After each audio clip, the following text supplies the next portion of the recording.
Call the meeting to order at 9:18. Hello, everyone.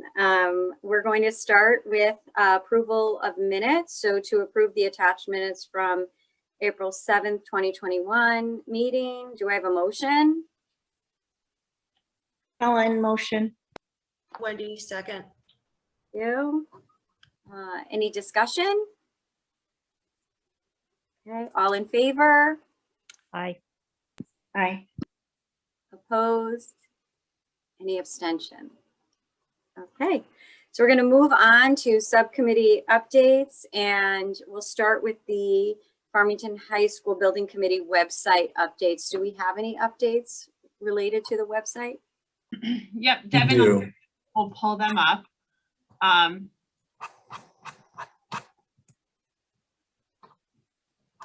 The page we've been working on is a dedicated project cost page.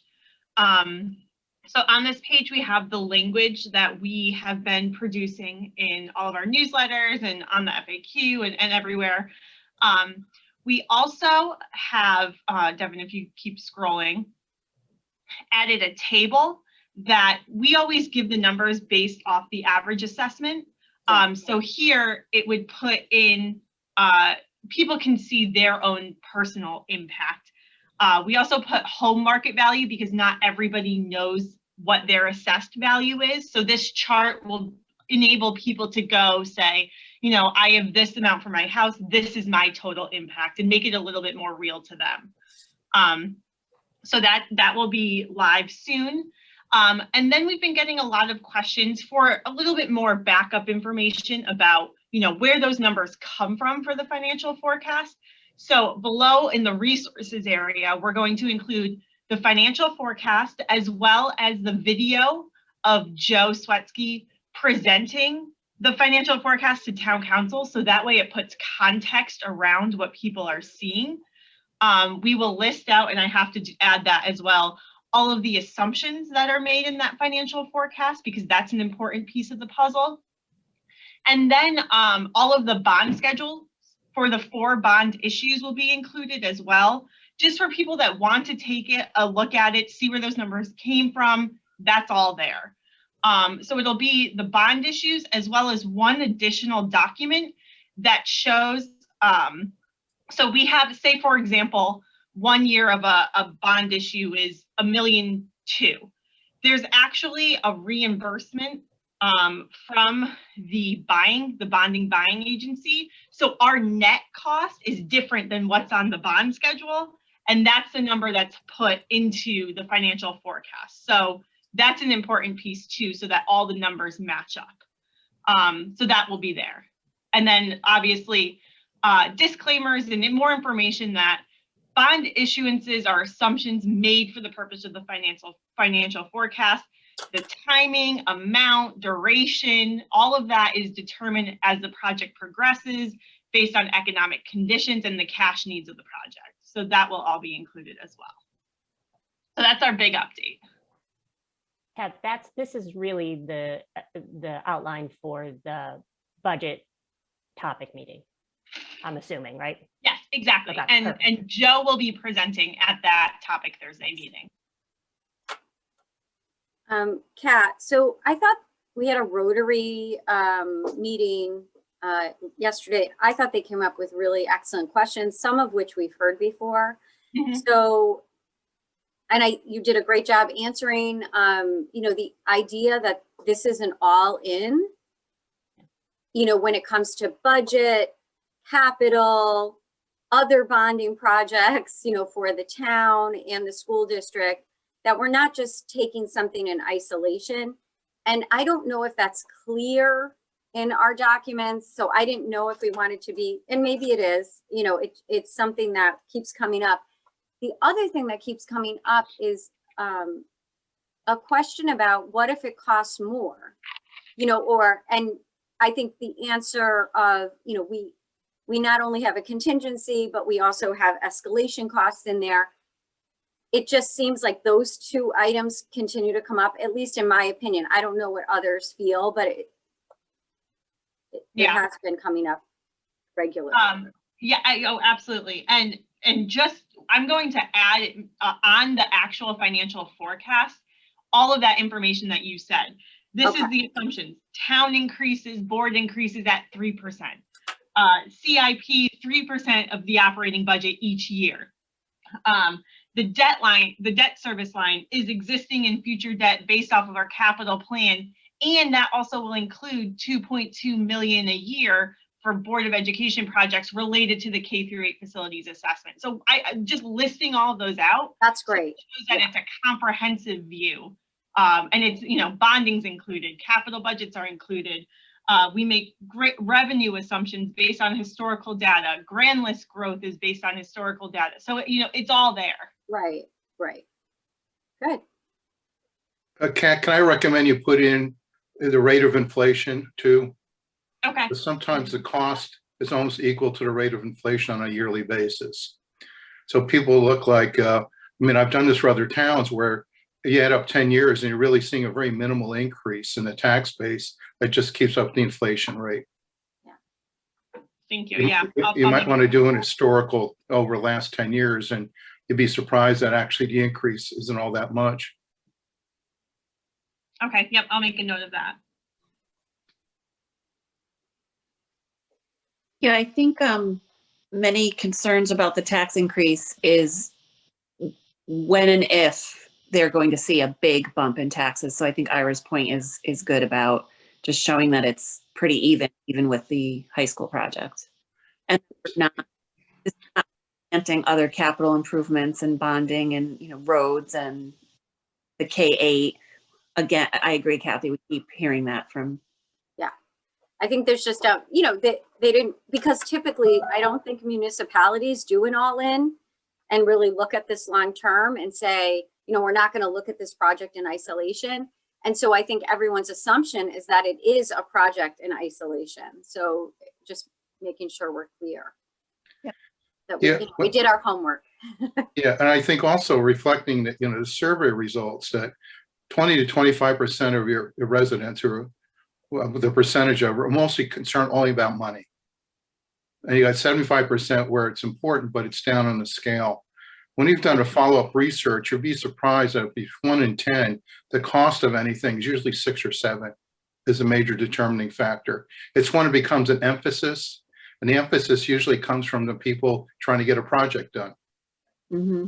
And once you just give the numbers, you say, here's what it is, here's what our rate is, what's it, the cost compared, and so the arguments get less, but you're never going to win against folks or just no matter what you say. And you're never going to satisfy whatever you answer to that group.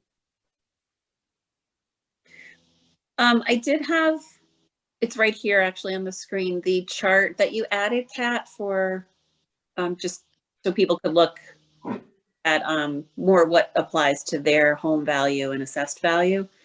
Yeah. Is it clear that those amounts are over the total? We heard some people say over the weekend, that's a per year cost, right? When they hear that $500 or under 500 or just under $500 figure, there's some misinformation out there that that's a yearly cost or tax. So the 466 is the total of those 5 years where the high school project contributes to the overall tax increase. Right. You're still paying for the project throughout the course of the bond. I mean, it's not just like you're paying only for 5 years, but because of the debt service coming off, the impact of the project on the taxes it's not driving the taxes. Because Devin, if you open up the actual financial forecast, if you go down and you click on hopefully it allows you to, and then scroll to just the bottom here. So keep going right there. So this first year where it's the 7646, the total tax increases by $143.60. And that's inclusive of everything we've talked about, the capital bonding, but all of that. Of that 143, $76.46 is the high school project. So it's over those 5 years where the high school project has an impact on the total dollar increase for the taxes. Because again, because the debt service everything that it's coming off the rolls. Right. So I just want to make sure on that chart, it's as clear as possible that Yeah. that grid or whatever that column for the total is not someone increase. Yep. Cat, you see it stopped at 650,000 for market cost. How many homes run across that? Is it a very small percentage? No, I don't think so. I'd have to, I had our finance department produce this. I can see if we need to add more or, you know, where the number of houses that fit into this are, but this was produced by the finance department, so I can find that out. Because when I've been tracking sales of Farmington homes, and there's a bunch above 650K. You might want to go, I think what I saw, if you stopped at 800K, you'd probably be covering probably 98% of the value of the homes. Even though I think people above that level, they understand they're paying more in taxes. I think just emphasizing the average would probably help out here. But as you see with the explanation, like here's the actual increase, but the debt load coming down, you know, people's heads are going to spin trying to figure what's that mean. They're only going to be interested in the total numbers, what they think the increase is going to be per year. Kat, I just had a question. So home market value, is that equal to assessed value or what? Because, you know, there's really a boom going on right now. So is that the right term to use, home market value, or we go on assessed value? We base the taxes off of assessed value, but assessed value is 70% of the market value of your home. But when you say assessed value, people don't, you know, calculate, they think of what they purchased their house at or what their house is worth, and then doing the 70% of that. So that's why we put both is, you know, you can say, oh, I have a $350,000 house. My assessed value is actually $245,000, but that's what the taxes are driven off of. So that's why we put both. And I think the market boom in the value of the house is just what your house is worth. You can also find your actual assessed value and your market value on the assessor's website. Maybe if I put a link to that so people can. It probably should do that, Kat. Yeah. Also, once a market value based upon, is it 2020, 2019? Should put the date in. Okay. Yeah, good question. You know, Okay. that might be not a bad thing. If you're not understanding your assessed value, please go here. Yeah, and you can just do a property search, put your property in, it shows what your assessed value is, what the value of your home is. And that's what we have in our system. So when you do the topic talk, it might be good to go through and try to explain this in the most basic way possible about, you know, between assessed and value. You're going to find a lot of people can't differentiate the two. You know, they sometimes it's not that people are not smart. It's just that they never they always look at the value of their home. Right. You know, versus the assessed value, which is what you're doing. And so no matter what, it doesn't matter what the assessed value is in reality, because the tax is the tax.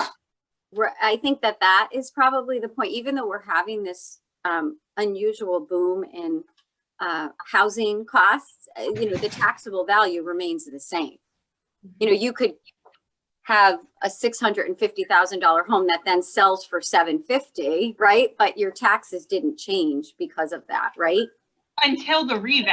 Until the reval, right? Yeah. Exactly. Yeah, that's why you should put in that market value that says what the date that's based upon, Kat. Yep. Okay.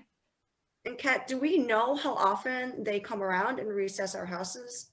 It's even every 4 or 5 years. Our next one is in, I think, two years. It's in the financial forecast. I'll make sure we indicate which year is the reval year, because that is one of the. Yeah, 'cause I And think that by would be- then it will level out, right? Yeah. We're just, it wouldn't be good if we were doing it now.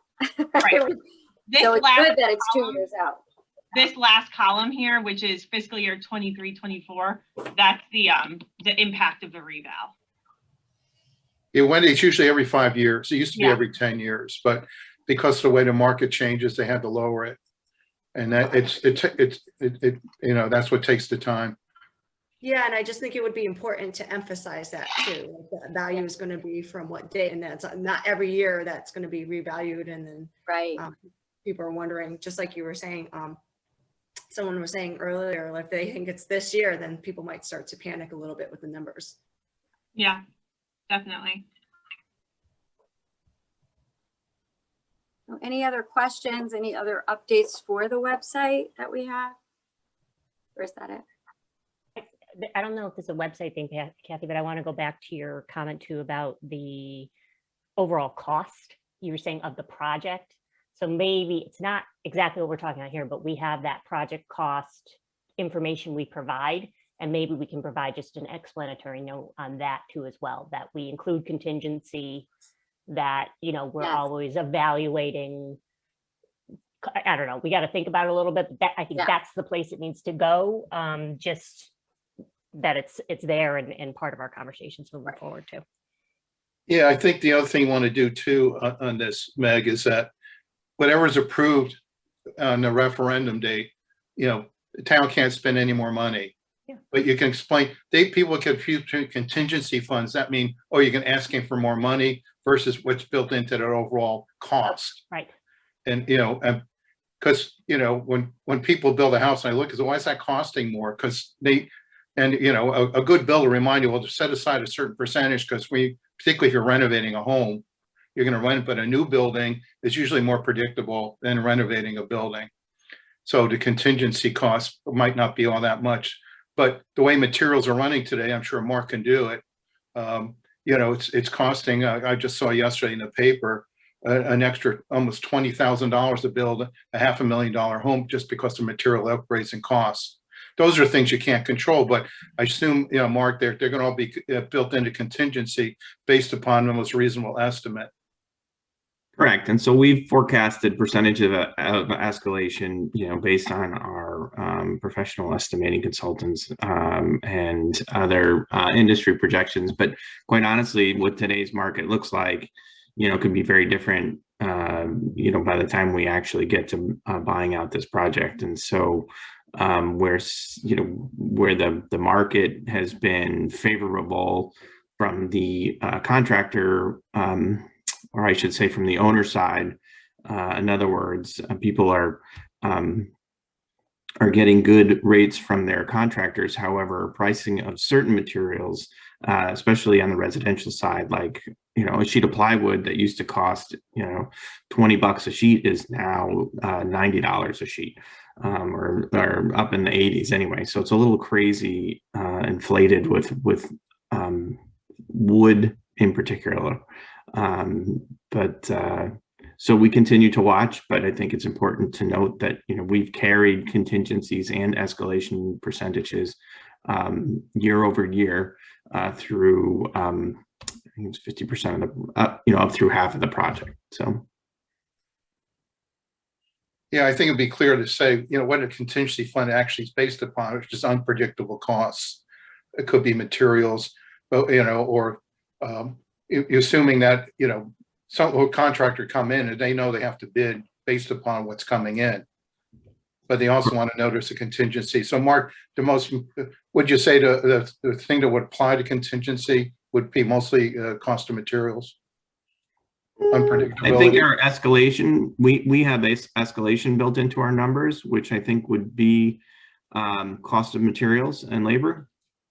The contingencies more set aside for unknowns as we go through the project.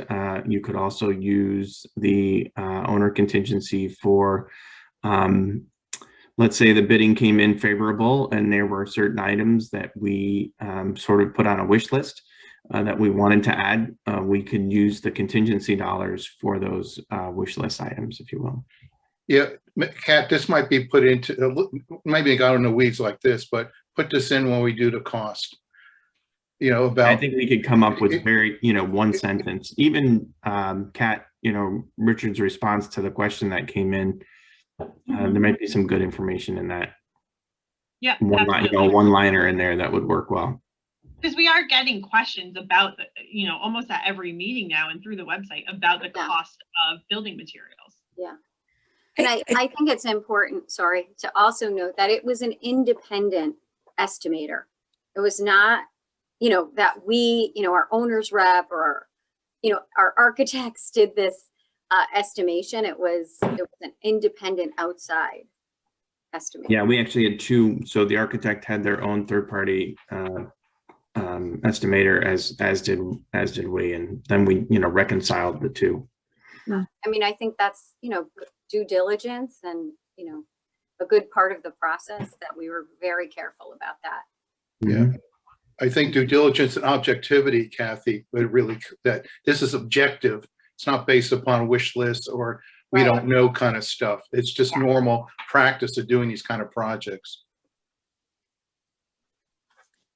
I could be wrong, but I wonder if a lot of these questions, it's people relating it to their own lives, right? So you've had work done on your house and the contractor said, yeah, I know 6 months ago I quoted this, but now this has changed, and you're kind of on, there's very rarely a contingency built in. So Right. Not a bad idea, Beth. We just went through it, my wife and I. We had someone just do minor painting. It was double the cost of last year. Just a painting job. yeah, and I think I mean, it's not a bad idea when you talk about it, Kat, that some of you have done your homes out there, even going to Home Depot and buying wood and paint, you're probably seeing escalation costs. Well, how do we deal with that? That's really a question you have to answer, Mark. And when we do this talk, how do you manage that in being an unpredictable cost environment? And so that's the way you explain the contingency fund. Yep. Yeah, we'll make sure that's incorporated. I think for that actual topic Thursday meeting, having, like how we derived the cost of the project first, and then have Joe do the tax impact, I think would flow nicely for the presentation. Sure. Important if we have this just on a separate page when you're doing the presentation regarding this chart, so you could follow it step by step for people. Yeah, we could do that as its own slide. Absolutely. I think there'll be a lot of questions on it. Yep. Good suggestion. Okay, we're going to move on, if everyone's okay with that, to Ira. Okay. And he'll provide an update on the newsletter. Okay. As you remember, we recommended in the beginning that, yes, we had to have social media, we had to have meetings, we had to think of three things: using in a digital world, in person, and also still using traditional direct mail. And so the things we started with in January and February, the first newsletter was just awareness. Where's everything stand right now? This has been hanging around. We had the COVID, and that, the town council approved, our elected officials said, we're moving forward the project. So that was kind of the awareness. Here are the things we're doing with. The second newsletter or theme, which was March and doing into literally April, was the education. What's this all involved? What are we all doing? So the website modified itself to reflect the educational component. The last one, which I'm going to show you online, is about engagement and future, which is geared towards the audience out there are going to be mostly impacted by the high school. So if you can switch over, Devin, I'm going to show you what we are doing and why we're doing it this way. So if you can, I have to go into share You screen. should be able to share. Yep. Okay, all right, so I'm going to show you right now, and I want an applause here. What we're doing is, you know the idea of an infographic. This is an info poster. We're sending out, instead of separate sheets that are coming together, this opens up to be 11 by 25 piece. And so what you're seeing right here is all the components. This is all about the future, and also about on the bottom of the practical costs. So the focus is what we want to go remind people why we're doing this. And it's all about the kids, the students, and about the idea which came out of all those studies, particularly what Kathy did with the board, which is preparing our students for a global citizen and using that idea and all the components that go into it. So you look at this is all foundation stuff. So we have the site, we have an explanation why it's here. You're walking into the building. We're sensitive to the neighborhood, and lo and behold, you come up here, this is what you get. And then what surrounds it all are all the components and images that were supplied by the architects in order to show all the major components that are go into it. And on the base here are all the kind of mandatories. Why a new high school, tax impact, time frame, an estimated cost. So on this one sheet is everything. So the whole idea on this is saying, okay, engagement is, this is what folks, every household's going to look at this. And we hope that people then open it up and put it on their kitchen table or wherever and sit and get a tour. Basically, this is a visual tour of why this building is being done. So there's three components to it: the facts about it, you know, the vision, and the actual experience in the classrooms. And get people focused on really why, you know, why this is being done. Yeah, it's a building, but it's really a building that's doing something. It's not something that's doing a building. This is what gets lost in these projects. We've got to remind people, the most obvious thing, what's this about? It's about the future of our kids. And it's about being these global citizens, which you all agreed that's what it is. So this is what it's going to look like. So you envision something that is a poster that opens up, it folds down, it's going to be glossy, and they open it up because they don't know what it is, and that's a surprise. So I open this up and say, you get all in one sheet about the future, yet respecting the mandatory things we're doing. On the back side, which we're working on right now, are going to be photographs from K-12. We're going to show kids from kindergarten up to high school. We're going to have back there the name of all the committees, the mailer, all the social media postings. So it's a two-sided thing, but this is the major side. So when they turn it over, they're going to see more photographs. And so that's the engagement here. I know it's kind of hard to see on the screen if you're looking. I hope you're not on a smartphone. This will look like gobbledygook, you know, to do it. So I'm going to give you a quick tour. I'm going to bump this up so you get to see basically how we're doing this. So again, here's the center. So a proposed new Farmington High School, a place for enhancing our children's educational learning experience. And it's based upon all that core stuff that is you know, going on, preparing our students, civic mindedness, self-awareness, and all this has been presented in different forms. So we wanted visually to say, this is the focus. When they open it up, it goes right to that. And then as you go take the tour, people read left to right, we have all the major components, the main entrance. So basically you're walking into the building, and then you have the interior, you have the cafeteria, the gym, the auditorium, the amazing, kind of the large spaces here that are, you know, going on in support in terms of doing the music and auditorium. Looks like we have a switch over here. One of the photographs, you have to switch out. And then on this side, it gets into the media center, the breakouts, the classrooms, the science, the digital labs, applied arts. And so this is all the images we have, and basically conveys what's kind of going on in the building. I didn't want to get into, we also kind of standardize the language. We're using will versus this is a scenario. We wanted to make it visually engaging because we know the design will be modified. These are images of what's going to be going on. So, and conveying what's important to know. Down at the bottom, I'll start here on right to left. The edge will make the project costs, which we've just been through, the timeline. And then we have why build a new high school and the tax impact. And so we're covering on the most basic level everything, basically an average resident of Farmington needs to know about the project. And we say, you want to learn a lot more, just go to our website, which has as much as you want to do. And then keeping it that simple.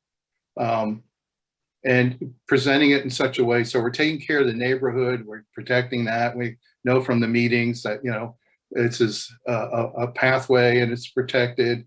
You know, we have an entrance here that's a unified entrance. We're showing her where it's located. So this is about as basic yet informative as you can be. I mean, this can be set up as a digital one on the website, but more importantly, every household getting this document is going to, I think, drive people's complete understanding and engagement into, you know, understanding when they go in the voting booth.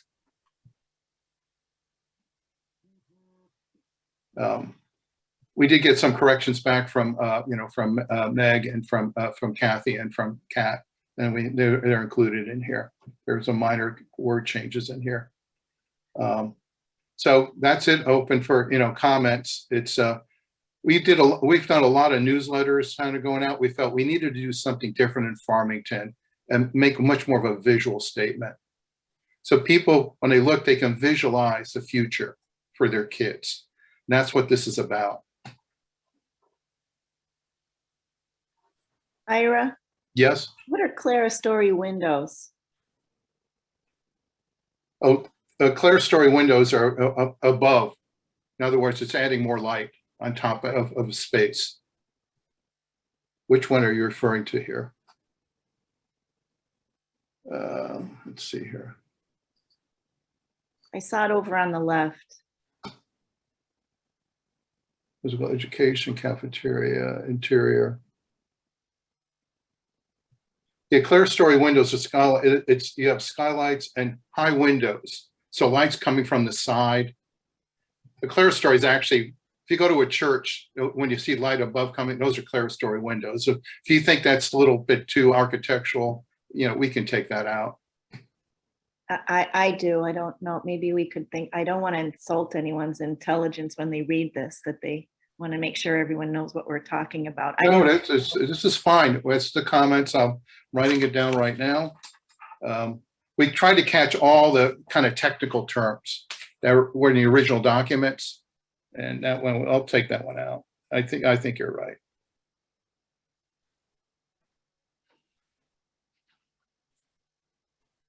No, take that out. I don't expect you to read this right now. I mean, in terms of going through it, we can send this over. This is the one here, and it'll be left to you, Meg, if you want to share with just the building, the building committee or the subcommittee, if they see anything. Because we have till Friday to do any changes, because this has to go to the printer on Monday to get distributed prior to the quiet period. I think we can send it out to this group. Okay. This is where we're going to get our. Yeah, I'm going to send this over to you, and then you can. Really great, Ira. I love it. It's really well laid out. I think it's wonderful. Yeah, it's combining as best you can. It's still nothing like a piece of paper you can look at that is visual identity. And, it's battling the digital world, because the digital world is very temporary. This looks very permanent. When you get something on a piece of paper, there's a certain permanency about it that social media and online digital world doesn't do. And when do we expect this to hit the? It's going to go to the printer. Our game plan is to go to the printer. It's going to take a week to get it done. And it'll start going out April 30th. So that means the first week in May, prior to the posting, they're getting this, what is it, would be a little before 5 or 6 days before the town council approves this. That's not correct. We agreed upon that, right, Kat? Yep. We want it to hit as close to that blackout period as possible. So it's the week before it should be in households. Yeah, we want this as close to possible when the town council votes to put this to referendum. Yeah, and it's just good for people who are, maybe knocking doors or making phone calls or talking to their friends or neighbors to remind them it's coming or that it just came, and to not throw it out and have a look at it. We also, Beth, are discussing adding the amount that we have in reserve so that those going door to door can have additional copies of the newsletter to distribute. Great. Yeah, so what'll happen is we're determining how much more to print up, which was, we have to bump up the budget there, because we're only print usually 100 overrun. I think in this case here, it wouldn't hurt to have between 300 to 500 extras, but make sure they're distributed before the quiet period. Yeah, because this has really everything you need to know about the project in paper form, in one place. So we want to make sure we have enough to distribute Right. through those outreach efforts. Just a technicality though, with the quiet period and this material, if it was in the hands of someone prior to the quiet period and then was distributed after by someone else, that would be fine, right? That's fine. This is why we print stuff. This doesn't break any election laws at all. They can't. The only thing they can control is the website, because that's a day-to-day thing. But once something gets printed, it's a done deal, And so if we said, okay, we're just printing extra ones here for the library during this period, and all of a sudden they're just gone. That's just it. Right, the town isn't distributing it anymore at that point. It's Yeah, already. in other words, it should be removed from libraries, public spaces, that whoever else wants it, a wink and a nod, you take what you want, and you use it for distribution, Right. So this is a way of really getting the message out and reminding people, to do it. And my assumption is, I think more people are going to open this up when they get the mail because they got 2 newsletters. And given this is going to be a little more bulky and it's going to be glossy and have photos on it, I think people are just by nature going to want to open it up. Yeah, and I think the word is getting out. People know this is coming, and they'll be intrigued by it. So if you ask about the photos are stock photos. We didn't want to use any current ones, in just in case families recognize I didn't get permission, So these images are typical high school kids, a little diversity built into all this. And so that's what it is. So I always get the question, who are these kids? Right. So if you have to answer that, just tell them, for copyright and protection, these are pretty standard photos of kids who, represent our high school. And I know I'm probably an exception, but I have not received one newsletter at my house, and I really watched for that second one. Really? I don't know if you have any, if that should indicate any concern with your mailing list or your mail house, but I just wanted to say that I'm clearly not on the list. Well, Beth, I'll personally deliver if you want it. I'll hire a mailman that's dressed up and say, here, Beth, we're sorry, here's the other 2 we forgot to deliver. I'm really surprised because we check on this. It's a 99% delivery. So somehow, you have someone in your mailbox stealing your newsletters. I really do not know why you're not getting them, because where you look at we're so careful on these zip codes, they're called carrier routes. This is what we do, and it happens. Yeah, I know. And sometimes, believe it or not, a mailman might have a heavy load there and looks at this, say it is a 3rd class bulk, but it doesn't happen very often. Or you have a temporary mail carrier that wasn't sorted properly in a post office. I can give you 100 reasons why you didn't get it. And it's usually post office related. Yeah, I'm sure it's not reflective of an overall problem. With I don't think there's a boycott of your home. Beth, are your neighbors getting it? Okay, so I did check with 2 of my neighbors, very similar in kind of age and demographics in terms of kids in school. And unfortunately, they told me they really don't look at their mail. All their bills come electronically now, and Wow. This is the downside of everything. they assume as junk mail. But these are parents that are engaged and aware. So, even if they saw something on the high school, they might think, well, I'm all set. I'm voting yes. I'm good. Well, then I would suggest that our next meetings, Kat, that we're doing live, the neighbor, whatever, tell people, please look in the mailbox. You're going to be getting a one more mailer from us. I think that's We know you don't like looking at paper, but please, in this case, do that. Maybe Maybe even- get the town newsletter? No, I do newsletter, and I get the BOE newsletter. Yep. I think that in the town newsletter, I did not receive, there was a message about all this, wasn't there, Kat, in the town Yeah. newsletter? It was right Okay. on the front page. So Beth, your neighbors don't even open the town newsletter?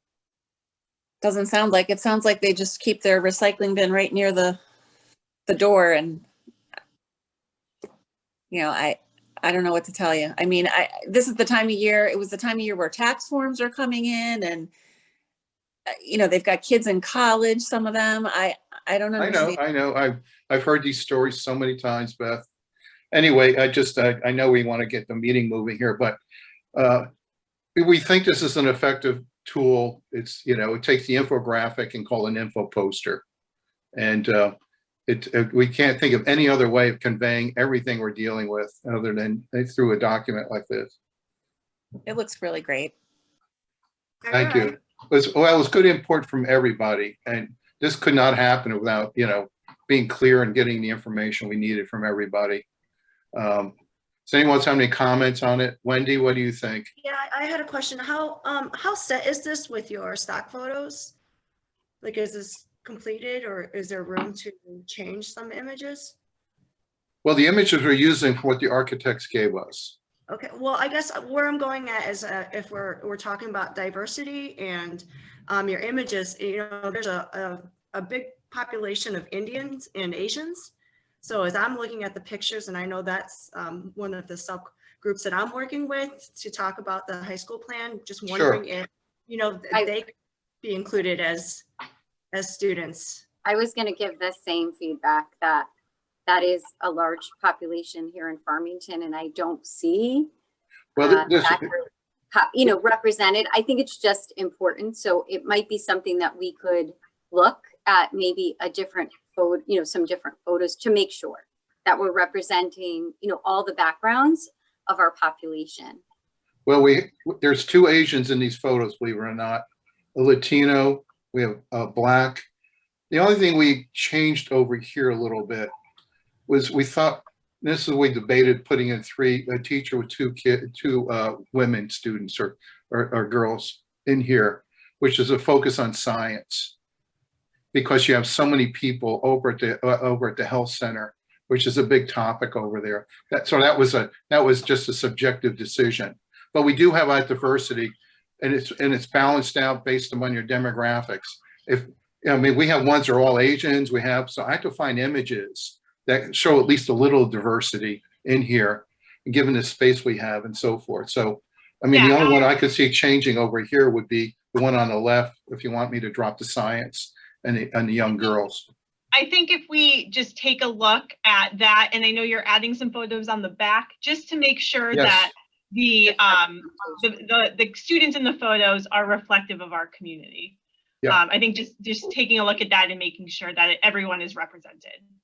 Yeah, we wanted to show on these 2 other photographs on the left and right some activity, and get the ones I showed at least some diversity in it. And in the middle, some of it's because of the designs. There's others with other photographs. It's just, we do that. But the ones on the back, Wendy, do have it's extremely diverse photographs from K-12. But we have a big library to go through it, and we did take a lot of time trying to find ones, but we felt, given the community and, given with STEM and all the focus on that, and also collaborative working together with a teacher and showing diversity there. So that was our judgment calls. But on the back, definitely we have a lot more diversity. So when you turn on the back side, you're going to see, kind of equal for everybody. Yeah, perfect. Thank you for that suggestion, Wendy. That's incredibly important to make sure that everyone is represented. I think if no one else from the committee has any comments, I do see a hand up on one of our attendees.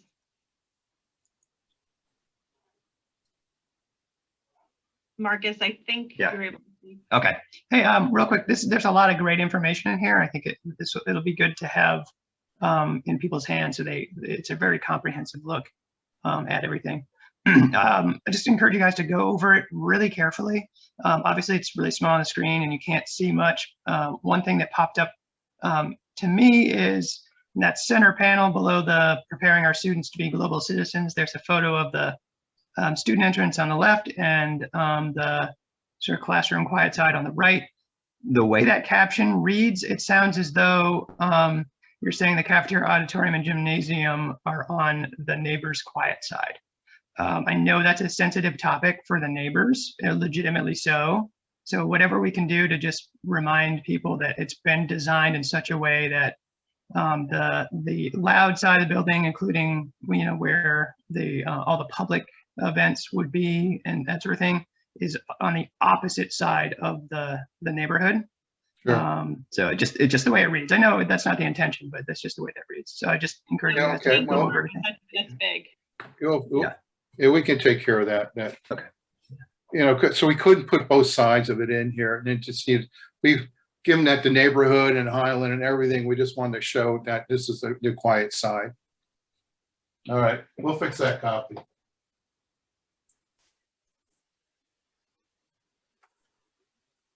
So anything else related to the newsletter? All right. Thank you so much, Ira. I think this is really an exciting newsletter that all of our residents will receive, and the timing to me is like perfect. So really excited about that. We're going to move on to social media updates. Any updates on social media? I think we're just continuing to share everything. We are going to fix that glitch that we had when we weren't able to live stream our meeting last night, but thank you to Comprehensive FHS, who was able to share our meeting on Facebook and get a large number of viewers. So, I mean, just keep sharing it. People are doing a great job of disseminating the information that we are putting out there. Really just driving people to our meetings and making sure we're continuing that engagement. So thank you to Beth for telling me I was missing some events on the list, but those have been added, so those are free to share. I appreciate all the feedback. Sometimes it's hard to keep up with all the posts that we have going on top of all these presentations. So please email me if you think of something I should be posting. I need all the help I can get. I know it's a lot, and I was looking for it so I could share it, and that's the only reason why I. No, I appreciate that, because I want to make sure we're getting all that information out, and sometimes it's hard to get to it. So if you can send me something like, oh, I think we should be posting this, or you're missing that, please, I encourage it. I need those reminders. As long as you don't mind, that's good to know. I did have a question related to that, the senior meeting, and I think I sent an email because I just noticed it last night that there's that list of other meetings that the senior center is going to host live in person, but they're still doing the senior meeting, right? Yes, that's correct. Okay. And I didn't include that in the list because these are additional ones that we're adding to the list of the option. I think what I'm going to do today is reshare that senior photo and encourage signups as well. That we have dedicated to the senior meeting. So yes, those were just additional meetings giving the in-person option. Callback number, and we'll get back to you as quickly as possible. Thank you.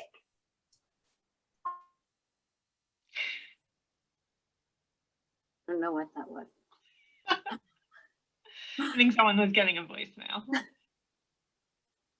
Are we also, I'm thinking of, where our retirees and seniors would get information. Would Everbridge be another good source, or no, to put information out? I just don't know if social media is the only way. Yeah.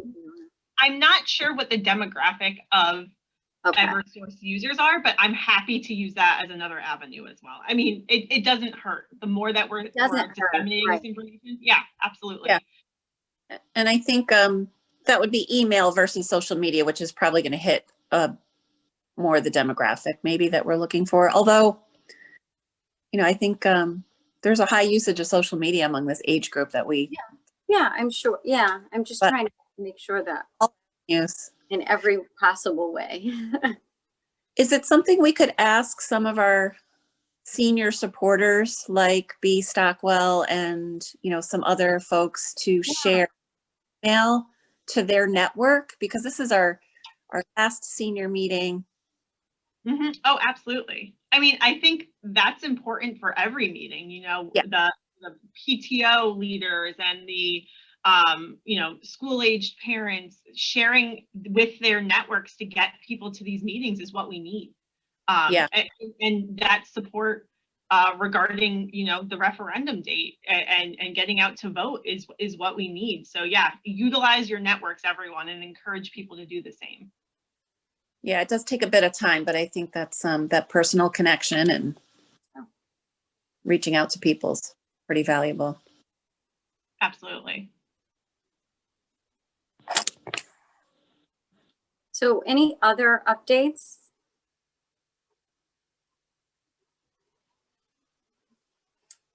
Okay, so we're going to move on to agenda D, new business. And do I have a motion to approve the new business items 1 through 3, cancellation of FHS Building Committee Communications Subcommittee meetings on May 19th, 2021, June 2nd, 2021, and June 16th, 2021.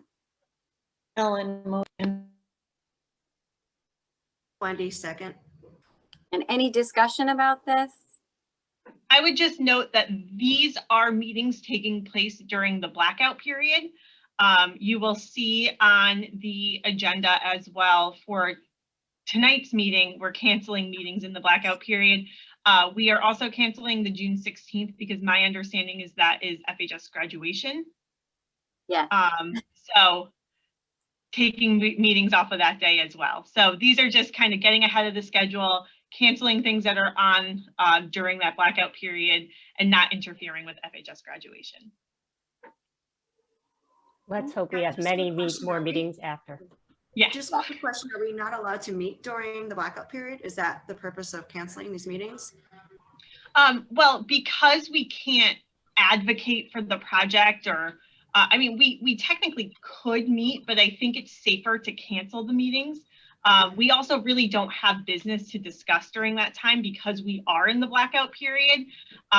So I think it's cleaner to cancel everything. Okay. Just curious. Would that be a good time maybe for people who would normally be at a meeting to reach out to their personal network and do the emails and phone calls and just do what they can to on their own? Yes, this is freeing up people to do stuff on their own, external from the committee as a personal resident. Yes. Yes, I think that would be a good shift.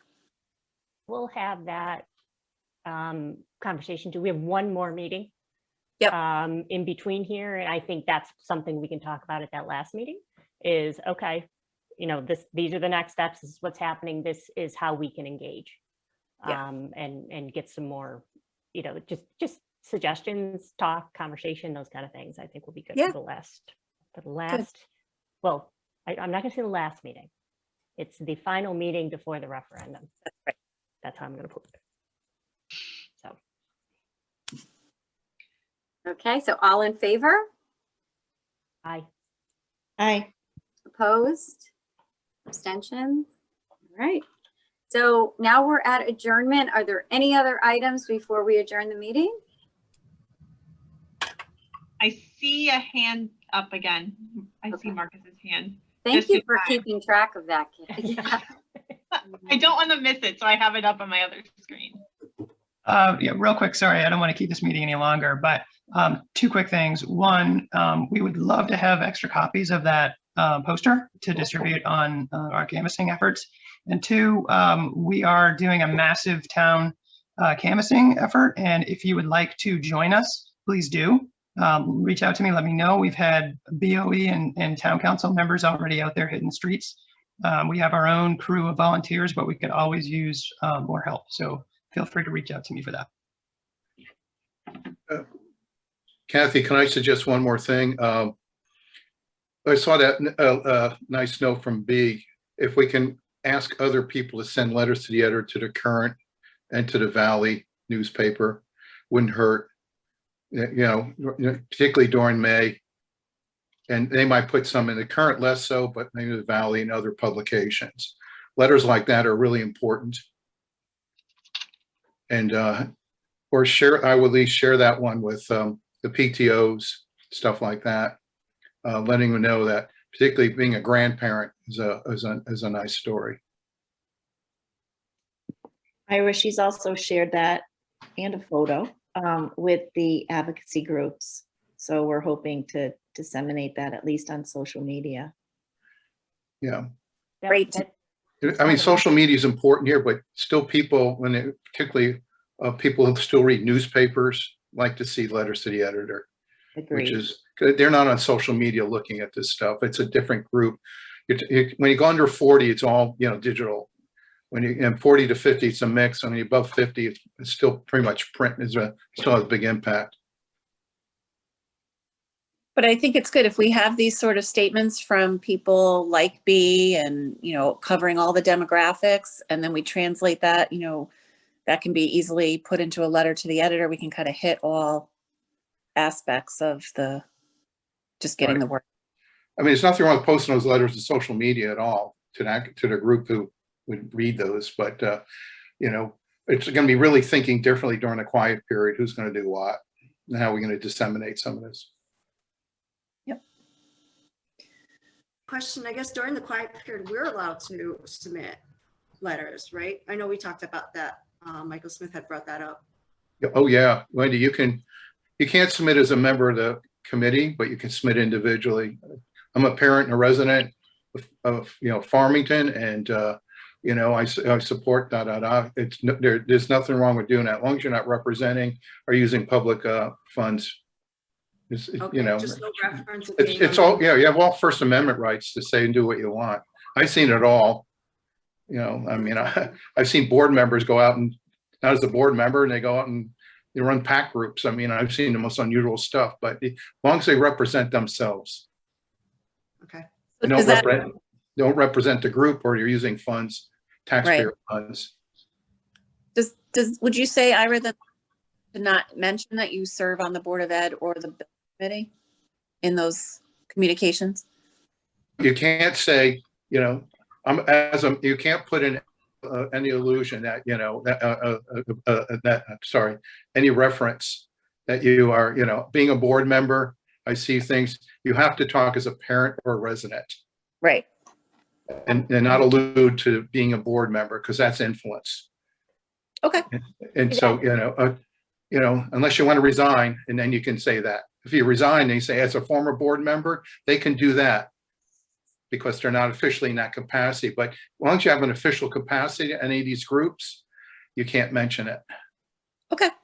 And just to that point, I just want to let you guys know, I have a call today at 3:30 with elections enforcement to go ask some of these questions specifically that came out of our meeting last time. And so what I'm hoping to come to the meeting tonight with is some very specific language or direction to help us with that, because I know people are concerned, and they're concerned because they want to do the right thing.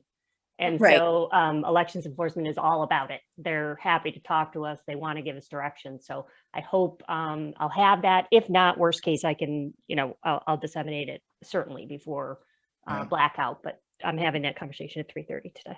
So Megan, I need to clarify something then, because as elected officials, council members, board members, we're being asked from advocacy groups for statements. So this is happening before the blackout period. So if an advocacy group uses a statement by a town council member, just for example, or a board member, we need to find out if that's okay. So it's not coming, I don't know. So I think it's important to get that clarification.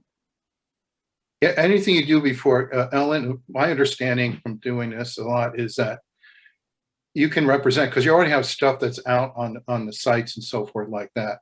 But if you do something before as a board member, or chair of the board, we wholly endorse this, those kinds of things.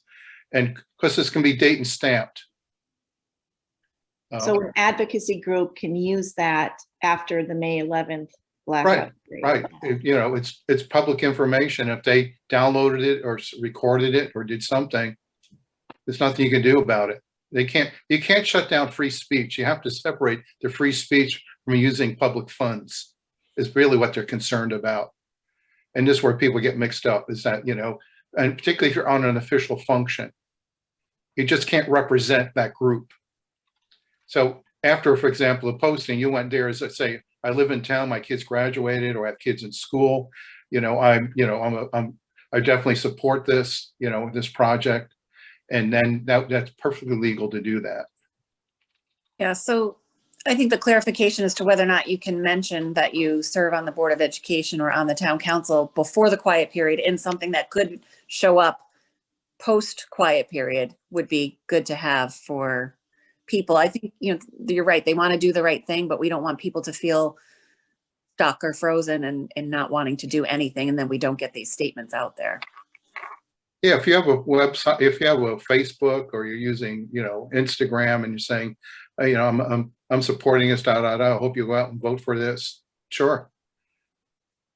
It's the only time I've seen the Elections Commission slap people, and they don't necessarily fine it, it's that fine line where you're saying, I am the board chair, and we're in the middle of this, I want you to go support it, because then you're looking at your role. But they can't take your role as a citizen, a resident, have kids in school or whatever. I think you'll get this, Meg. Probably they'll tell you the same thing. I think so too. But I'm going to ask a very pointed question, just to be clear. Yeah. Beth, I think we know the answer, but I just want to ask the question exactly how you just stated it.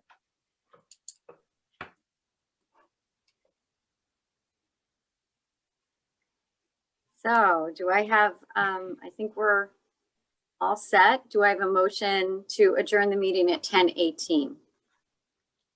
Motion to adjourn. This is Wendy. Ellen, second. All in favor? Aye. Aye. I know there isn't anyone who's opposed.